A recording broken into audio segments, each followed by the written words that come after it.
அனைவருக்கும் வணக்கம். இந்த பதிவில் சுக்கிரன் கர்மா கொண்ட நட்சத்திரங்களை பற்றி பார்க்கலாம். திருவாதிரை, சித்திரை, திருவோணம் இந்த 3 நட்சத்திரங்களும் சுக்கிரன் கர்மாவை கர்மப்பதிவாக கொண்ட நட்சத்திரங்கள்னு கூறலாம். ஆனால் இந்த 3 நட்சத்திரங்களும் வெவ்வேறு கிரகத்திற்கு சொந்தமான நட்சத்திரங்கள். திருவாதிரை நட்சத்திரம் ராகுவுக்கு சொந்தமான நட்சத்திரம். இந்த நட்சத்திரத்தில் பிறக்கக்கூடிய குழந்தைகள் பிறக்கும் பொழுது ராகு தசையில் பிறப்பார்கள்.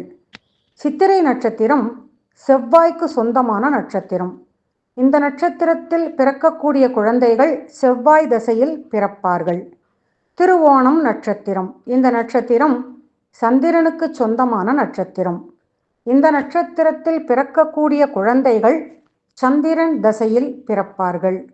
வெவ்வேறு கிரகங்களுக்கு சொந்தமான இந்த 3 நட்சத்திரங்களும் ஒரே மரபணு தொடர்பை கொண்ட நட்சத்திரங்கள்.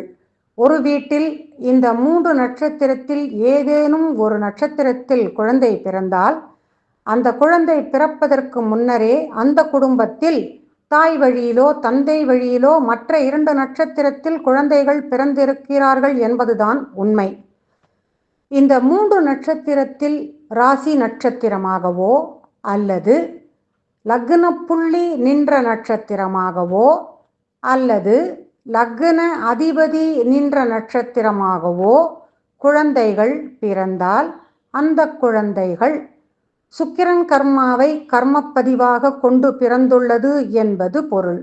அத்தோடு லக்ன அதிபதி 3ஆம் பாவத்திலோ 3ஆம் பாவ அதிபதி லக்னத்திலோ இருந்தால் அந்த குழந்தைகளும் சுக்கிரன் கர்மாவை கர்மப்பதிவாக கொண்டு பிறந்துள்ள குழந்தைகள் என்பது பொருள்.